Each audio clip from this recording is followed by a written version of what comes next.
Hi friends, ഇന്ന് നമ്മൾ നോക്കാൻ പോകുന്നത് എങ്ങനെ നമ്മുടെ ഫ്രിഡ്ജ് നീറ്റ് ആൻഡ് ക്ലീൻ ആയിട്ട് ഓർഗനൈസേഴ്സ് ഒന്നും ഇല്ലാണ്ട് ക്ലീൻ ആക്കാമെന്നാണ്. ഇത് വാൾപൂളിൻ്റെ സിംഗിൾ ഡോർ ഫ്രിഡ്ജാണ്.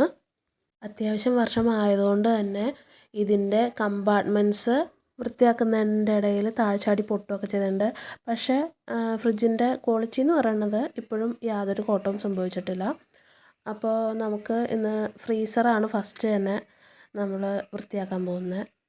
കാരണം എന്താണെന്ന് വെച്ചാൽ ഫ്രിഡ്ജ് കുറേ നേരം ഓഫാക്കി ഇടുമ്പോൾ ഇതിൽ ഐസ് പതുക്കെ മെൽറ്റായി താഴത്തോട്ട് വീഴാനൊക്കെ തുടങ്ങും. അപ്പോൾ ഫ്രിഡ്ജിനും അത് കേടാണ്, പെട്ടെന്ന് തുരുമ്പ് പിടിക്കാനൊക്കെ ഉള്ള ചാൻസ് കൂടുതലാണ്. അതുകൊണ്ട് നമുക്ക് ഫസ്റ്റ് തന്നെ ഫ്രീസറും എല്ലാ സാധനങ്ങളും മാറ്റി ഒന്ന് തുടച്ചിട്ട് ഫസ്റ്റ് ഫ്രിഡ്ജ് ഓണാക്കിയിടണം. അപ്പോൾ ഫ്രീസറിൽ നിന്ന് തന്നെ ഫസ്റ്റ് തുടങ്ങാം.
ഇനി നമുക്ക് ഷെൽഫൊക്കെ എടുക്കാം. അത് കഴിഞ്ഞിട്ട് നന്നായിട്ട് ഷെൽഫൊക്കെ ക്ലോത്ത് വെച്ചിട്ട് ആദ്യം നനഞ്ഞ ക്ലോത്ത് വെച്ചിട്ട് നന്നായിട്ട് തുടച്ച് എല്ലാം ഇത് ക്ലിയർ ആക്കിയതിന് ശേഷം ഒരു ഡ്രൈ ക്ലോത്ത് വെച്ച് വീണ്ടും തുടയ്ക്കണം.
ഇനി നമുക്ക് ഫ്രീസറിൻ്റെ അടപ്പ് തന്നെ ഫസ്റ്റ് ഓഫ് ഓൾ കഴുകി ഫ്രീസർ ഓണാക്കി വയ്ക്കാം. കാരണം ഐസ് പെട്ടെന്ന് മെൽറ്റായി പോകരുത്, അതിന് വേണ്ടിയിട്ട്.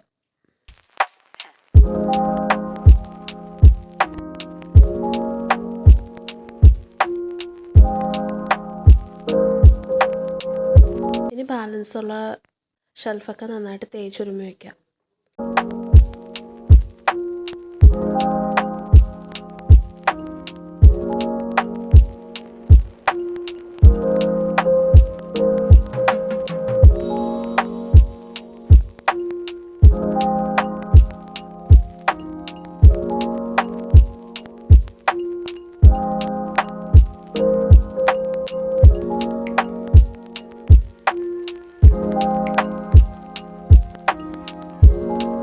പ്ലെയിൻ ആയിട്ടുള്ള ഷെൽഫിൻ്റെ ബാക്കിലായിട്ട് കറികളൊക്കെ ചാടിയതിൻ്റെ കറകളൊക്കെ പറ്റിപ്പിടിച്ചിരിക്കുന്നുണ്ടാവും.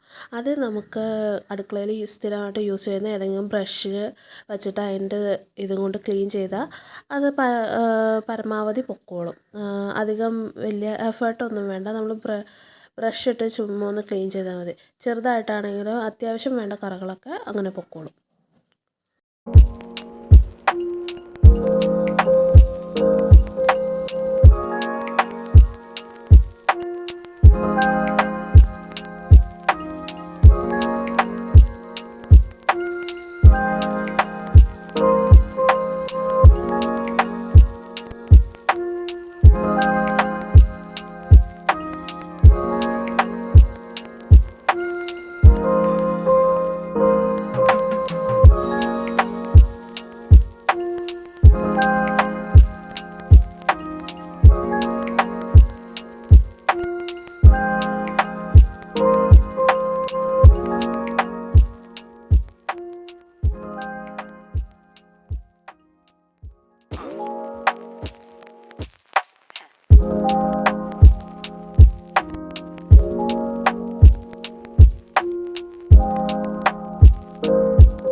ഇനി നമ്മളുടെ വീട്ടിൽ ഓർഡർ ചെയ്ത് ഫുഡ് വരുത്തുന്ന പാത്രങ്ങളുണ്ടാവില്ലേ, ആ പാത്രവും പിന്നെ പഴയ ചോറ്റുപാത്രങ്ങൾ അങ്ങനത്തെ ഉള്ള ചില പ്ലാസ്റ്റിക് പാത്രങ്ങൾ നമുക്ക് നല്ല കഴുകി വൃത്തിയാക്കി തുടച്ചെടുക്കാം.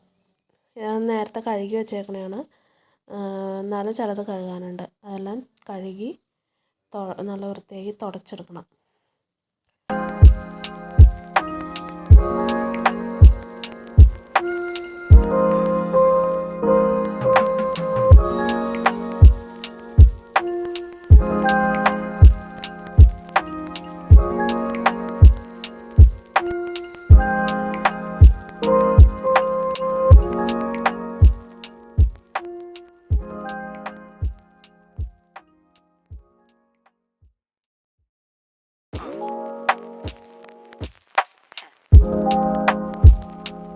കണ്ടെയ്നേഴ്സ് എല്ലാം കഴുകി വൃത്തിയാക്കി തുടച്ച ശേഷം സാധനങ്ങൾ നമുക്ക് സ്റ്റോർ ചെയ്യാം. ഇപ്പോൾ ഞാൻ ഓരോന്നായിട്ട് എടുത്ത് കാണിക്കാം. ചെറിയ കണ്ടെയ്നേഴ്സിൽ അതിനകത്ത് കൊള്ളുന്ന രീതിയിൽ നമ്മുടെ അവിടെ എന്താണോ ചെറിയ കണ്ടെയ്നേഴ്സിൽ വെക്കാൻ പാകത്തിന് അതൊക്കെ വെച്ചേക്കാണ്. ഒരെണ്ണത്തിൽ ഞാൻ കണ്ടൻസ്ഡ് മിൽക്കാണ് വെച്ചിരിക്കുന്നത്. പിന്നെ നമുക്ക് എങ്ങനെയാണോ ഓരോരോ സാധനങ്ങളുടെ വലിപ്പം അതനുസരിച്ച് നമ്മൾ കണ്ടെയ്നേഴ്സിലോട്ട് മാറ്റണം. ദെൻ മെയിനായിട്ട് നമ്മുടെ വീടുകളിൽ മേടിക്കുന്ന സാധനങ്ങളാണ് സോസ്, അതുപോലെ തന്നെ മയണൈസ്. ഇതൊന്നും ഇവിടെ അങ്ങനെ ഉപയോഗിക്കാത്തതുകൊണ്ട് ഞങ്ങൾക്ക് ചെറിയ രീതിയിൽ ആവശ്യം വരുള്ളൂ. അതുകൊണ്ട് ഞാനൊരു ചെറിയ ബോക്സിലിട്ട് അടച്ചു വെച്ചേക്കുവാണ്. പിന്നെ നമുക്കിനി പച്ചക്കറികളിലോട്ട് അത് ഞാൻ പയർ, കായ, പാവയ്ക്ക, ബീട്രൂട്ട്, കോവയ്ക്ക എല്ലാം ഈ ഒരു ചെറിയ അത്യാവശ്യം വലിയൊരു ബോക്സിലാണ് ഇട്ട് വെച്ചിരിക്കുന്നത്. പിന്നെ മുളക് ഇട്ട് വയ്ക്കുന്നത് നമ്മൾ ഓർഡർ ചെയ്ത് വരുത്തുന്ന പാത്രത്തിലാണ്. ഓർഡർ ചെയ്ത് വരുത്തുന്ന പാത്രങ്ങൾ നമ്മൾ ഒരിക്കലും കളയില്ല. അപ്പോൾ അതിനകത്തൊക്കെ മുളകിട്ട് വെച്ചാൽ കേടാവാണ്ടും ഇരുന്നോളും. പിന്നെ വെണ്ടയ്ക്ക, കോവയ്ക്ക അങ്ങനത്തെ ഉള്ളത് ചെറിയൊരു ട്രേയിൽ ആക്കി മാറ്റി വെച്ചു.